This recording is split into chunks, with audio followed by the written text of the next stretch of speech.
Thiruvananthapuram കഴക്കൂട്ടത്ത് IT ജീവനക്കാരിയെ പീഡിപ്പിക്കാൻ ശ്രമിച്ച കേസിലെ പ്രതിയായ മധുര സ്വദേശി ബെഞ്ചമിൻ അപകടകാരിയാണ്. ട്രക്ക് ഡ്രൈവറായ ഇയാൾ തമിഴ്നാട്ടിൽ നിരവധി സ്ത്രീകളെ പീഡിപ്പിച്ച കേസിലെ പ്രതിയെന്ന് പോലീസ് പറയുന്നു. തെരുവിൽ കഴിയുന്ന സ്ത്രീകളെ ലക്ഷ്യമിട്ടാണ് ഇയാൾ അതിക്രമം നടത്തിയിരുന്നത്. കഴക്കൂട്ടത്ത് ഹോസ്റ്റലിൽ കയറിയത് യുവതിയെ പീഡിപ്പിക്കാൻ വേണ്ടിയല്ല, കവർച്ചയായിരുന്നു ലക്ഷ്യം. സംഭവത്തിന് ശേഷം രക്ഷപ്പെട്ട പ്രതിയെ അതിസാഹസികമായാണ് പോലീസ് പിടികൂടിയത്. കേരളത്തിൽ ആദ്യമായാണ് എത്തിയതെന്നും താൻ ഒരിക്കലും പിടിക്കപ്പെടില്ലെന്നാണ് കരുതിയതെന്നും ബെഞ്ചമിൻ പറയുന്നു. കേരളം തനിക്ക് ഇഷ്ടപ്പെട്ടെന്നും ഇനിയും വരാൻ പദ്ധതിയിട്ടിരുന്നതായും പ്രതിയുടെ വെളിപ്പെടുത്തലുണ്ട്.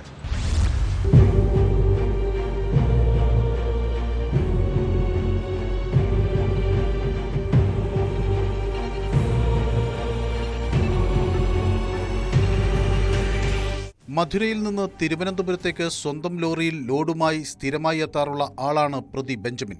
തോന്നക്കലിലെ ഗാരേജിലേക്ക് സാധനങ്ങളുമായി വന്ന പ്രതി കഴക്കൂട്ടത്താണ് തങ്ങിയത്. മോഷണമായിരുന്നു പ്രതിയുടെ ലക്ഷ്യമെന്നാണ് പോലീസ് പറയുന്നത്. വ്യാഴാഴ്ച വൈകുന്നേരം ലോറിയിൽ കയറ്റിയ സാധനങ്ങൾ കഴക്കൂട്ടത്തിറക്കിയ ശേഷം മധുരൈ സ്വദേശിയായ ബെഞ്ചമിൻ വാഹനത്തിൽ കിടന്നുറങ്ങി. രാത്രിയിൽ ഹോസ്റ്റലിൽ കയറി മോഷ്ടിക്കാനായി ഇറങ്ങി.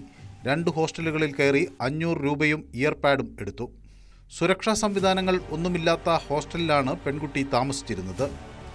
ഈ ഹോസ്റ്റലിൽ കയറിയ ബെഞ്ചമിൻ മുറി തുറന്ന് ഉറങ്ങിക്കിടന്ന പെൺകുട്ടിയെ പീഡിപ്പിച്ചുവെന്നാണ് പോലീസ് പറയുന്നത്.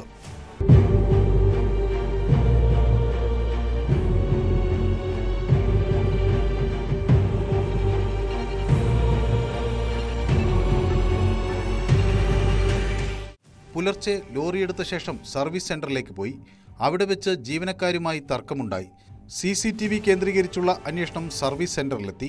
സർവീസ് സെന്ററിലെ CCTVയിൽ നിന്നുമാണ് ബെഞ്ചമിന്റെ മുഖം തിരിച്ചറിഞ്ഞത്. കൊല്ലം തേനി വഴി മധുരയിലേക്ക് ലോറി പോയതായി മനസ്സിലാക്കിയ പോലീസ് സംഘം മധുരയിലെത്തി. റോഡ് സൈഡിൽ പാർക്ക് ചെയ്തിരുന്ന ലോറി പോലീസുകാരുടെ ശ്രദ്ധയിൽപ്പെട്ടു. ലോറിയിൽ കണ്ട നമ്പറിലേക്ക് പോലീസ് വിളിച്ച് വാഹനം മാറ്റിയിടണമെന്നും ഉടൻ എത്തണമെന്നും ആവശ്യപ്പെട്ടു.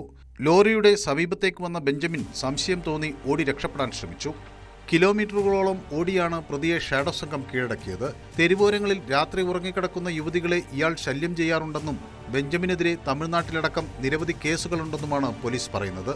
ആറ്റിങ്ങൽ മജിസ്ട്രേറ്റ് മുന്നിൽ ഹാജരാക്കിയ പ്രതിയെ റിമാൻഡ് ചെയ്തു.